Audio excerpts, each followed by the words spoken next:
Hello guys, तो यहाँ पर आज हम देखने वाले हैं हिंदी का जो आपका पेपर है उसका फुल सॉल्यूशन। इस पेपर से इस बार के बोर्ड एग्जाम में कई सारे ऐसे क्वेश्चन हैं जो गाइस इस सर्ग है, सुग सा गम या फिर सु। राइट ऑप्शन आपको वहां पर लिखना है। नवरत्न में समास है कर्मधारय समास, द्विग समाज, तत्पुरुष समास या फिर अव्ययी भाव समास। तो राइट ऑप्शन सी नंबर पर पृथ्वी का। हेलो गाइस, तो गाइस यहाँ पर आज हम देखने वाले हैं हिंदी का जो आपका पेपर है उसका फुल सॉल्यूशन। अगर आप भी इस बार क्लास 10th में हो तो गाइस ये वीडियो आपके लिए बहुत ही हेल्पफुल होने वाला है।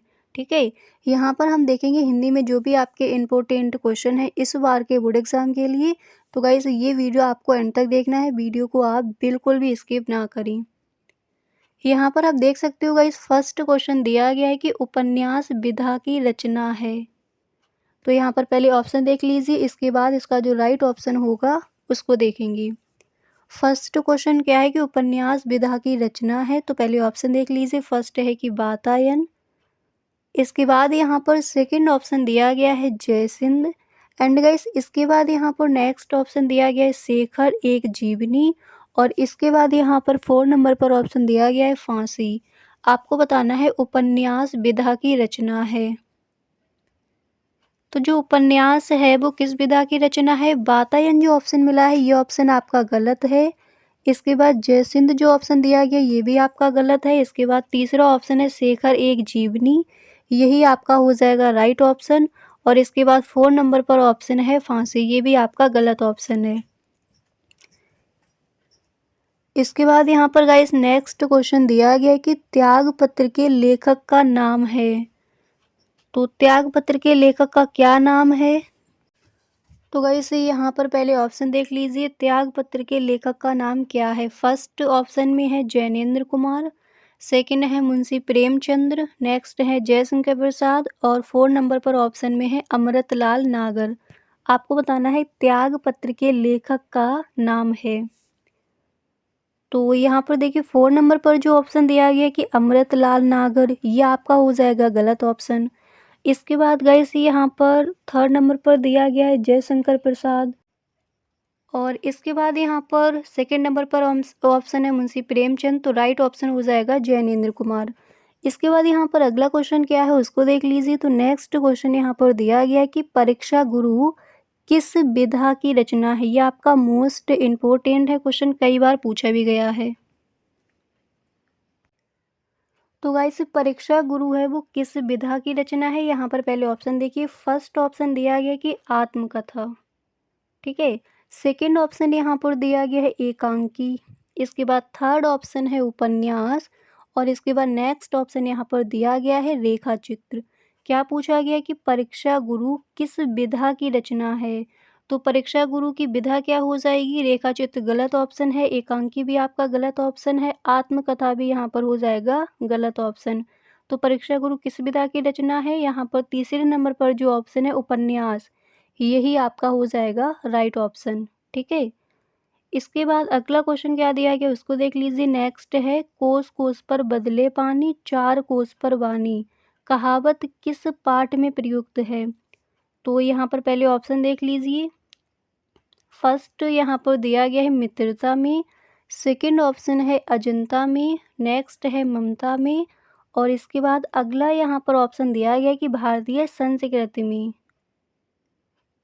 तो ये जो आपका क्वेश्चन है इसका आंसर आप खुद से भी मार्क कर सकते हो। तो कोस कोस पर बदले पानी, चार कोस पर वानी, कहावत किस पाठ में प्रयुक्त है। मित्रता में, ये आपका गलत ऑप्शन है। इसके बाद यहाँ पर नेक्स्ट ऑप्शन है कि अजंता में, ये ऑप्शन भी आपका रॉन्ग हो जाएगा। इसके बाद नेक्स्ट ऑप्शन है ममता में, ये ऑप्शन आपका कैसा हो जाएगा? ये भी आपका यहाँ पर गलत ऑप्शन हो जाएगा। तो राइट ऑप्शन यहाँ पर होगा भारतीय संस्कृति में। ठीक है, ये जो कहावत दी गई है किस पाठ में प्रयुक्त है? भारतीय संस्कृति में। इसी तरह से गाइस अगला क्वेश्चन है कि चेकव एक इंटरव्यू के लेखक हैं। तो चेकव एक इंटरव्यू के लेखक कौन है? तो यहाँ पर पहले ऑप्शन देखिए, फर्स्ट है राजेंद्र प्रसाद। इसके बाद यहाँ पर नेक्स्ट है रामविलास शर्मा। और इसके बाद तीसरे नंबर पर ऑप्शन में दिए गए हैं प्रभाकर माचवे। और 4 नंबर पर यहाँ पर ऑप्शन में है देवेंद्र सत्यार्थी। आपको बताना है जेकब एक इंटरव्यू के लेखक हैं। तो यहाँ पर आपका जो राइट ऑप्शन है वो कौन सा हो जाएगा, देवेंद्र सत्यार्थी जो ऑप्शन मिला है ये आपका गलत ऑप्शन है।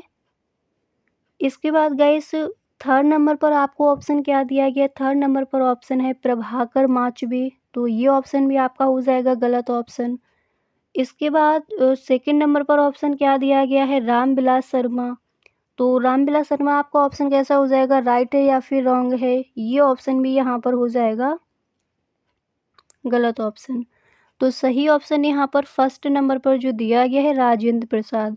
आपको ध्यान रखना है जेकब एक इंटरव्यू के लेखक कौन है, डॉक्टर राजेंद्र प्रसाद। ठीक है, इसी तरह से यहाँ पर अगला क्वेश्चन क्या दिया गया उसको देख लीजिए। नेक्स्ट है कि इनमें से महाकाव्य है। वही क्वेश्चन गाइस यहाँ पर रखे गए हैं जो आपके मोस्ट इम्पोर्टेंट हैं इस बार के बोर्ड एग्जाम के लिए। तो दिया गया पहला प्रश्न कि इनमें से महाकाव्य है पद्मावत, श्री रामचरितमानस, और तीसरे नंबर पर ऑप्शन है साकेत, और इसके बाद 4 नंबर पर ऑप्शन है ये सभी। तो इनमें से महाकाव्य पूछा गया है, तो पद्मावत यहाँ पर राइट ऑप्शन होगा या फिर रॉन्ग होगा ये आपको बताना है। 2nd नंबर पर है श्री रामचरितमानस, ये आपका महाकाव्य है क्या है ये आपको बताना है। और इसके बाद 3rd नंबर पर है साकेत, ये आपका क्या है। और इसके बाद 4 नंबर पर ऑप्शन क्या दिया गया है कि ये सभी। तो यहाँ पर आपको बताना है कि इनमें से महाकाव्य है, तो महाकाव्य कौन सा है, पद्मावत है, श्री रामचरितमानस, साकेत या फिर ये सभी। तो यहाँ पर आपका कौन सा ऑप्शन राइट हो जाएगा। तो यहाँ पर देखिए फर्स्ट जो ऑप्शन दिया गया है ये आपका सही ऑप्शन है, 2nd ऑप्शन भी सही है, तीसरा भी सही है। तो ये सभी जो ऑप्शन दिया गया है 4 नंबर पर, इस पर आपको मार्क करके आना है। ये क्वेश्चन आपका 4 नंबर पर जो ऑप्शन है यही हो जाएगा यहाँ पर राइट ऑप्शन, क्योंकि सारे यहाँ पर ये महाकाव्य हैं। इसी तरह से गाइस अगला क्वेश्चन है कि तार सप्तक प्रकाशित हुआ। तो तार सप्तक कब प्रकाशित हुआ, ऑप्शन देखिए। फर्स्ट ऑप्शन यहाँ पर दिया गया है 1940 में तार सप्तक का प्रकाशन वर्ष। ठीक है, और इसके बाद 2nd ऑप्शन यहाँ पर दिया गया है सन 1946 ईस्वी में, और तीसरा ऑप्शन यहाँ पर दिया गया है सन 1943 ईस्वी में, और इसके बाद 4 नंबर पर ऑप्शन दिया गया है सन 1953 ईस्वी में। तो आपको यहाँ पर बताना है कि तार सप्तक प्रकाशित हुआ, तार सप्तक कब प्रकाशित हुआ, 1940 जो ऑप्शन मिला है ये ऑप्शन आपका गलत है। तार सप्तक का जो प्रकाशन है वो 1940 ईस्वी में नहीं हुआ। 2nd ऑप्शन है 1946 में, ये भी आपका गलत ऑप्शन है। 3rd ऑप्शन यहाँ पर जो दिया गया 1943 ईस्वी में, सन 1943 ईस्वी में, यही आपका हो जाएगा राइट ऑप्शन। 1953 जो ऑप्शन दिया गया ये भी आपका गलत ऑप्शन है। तो तार सप्तक का जो प्रकाशन वर्ष है वो क्या है, सन 1943 ईस्वी। अगला क्वेश्चन है कि भाववाच्य में प्रधानता होती है। तो भाववाच्य में किसकी प्रधानता होती है, फर्स्ट ऑप्शन है कर्ता की, 2nd ऑप्शन है कर्म की, 3rd ऑप्शन है क्रिया की, और यहाँ पर 4 नंबर पर ऑप्शन दिया गया है इनमें से कोई नहीं। तो भाववाच्य में प्रधानता होती है, इनमें से कोई नहीं जो ऑप्शन दिया गया है ये ऑप्शन आपका हो जाएगा गलत ऑप्शन। फर्स्ट नंबर पर दिया गया है कर्ता की, ये ऑप्शन भी आपका हो जाएगा गलत ऑप्शन। 2nd नंबर पर ऑप्शन दिया गया है कर्म की, और 3rd नंबर पर ऑप्शन दिया गया है क्रिया की। इनमें आपको बताना है कि इन दो में आपका जो राइट ऑप्शन है यहाँ पर कौन सा हो जाएगा। तो भाववाच्य में प्रधानता होती है कर्म की, क्रिया की, कर्ता की, या फिर नेक्स्ट ऑप्शन क्या मिला है इनमें से कोई नहीं। तो यहाँ पर जो आपका राइट ऑप्शन है वो कौन सा हो जाएगा, कर्ता की ऑप्शन गलत है। 2nd नंबर पर है कर्म की, ये ऑप्शन भी आपका हो जाएगा गलत ऑप्शन। तो राइट ऑप्शन हो जाएगा क्रिया की। ठीक है, भाववाच्य में प्रधानता किसकी होती है, क्रिया की, यानी तीसरे नंबर पर जो ऑप्शन है यही आपका राइट ऑप्शन है।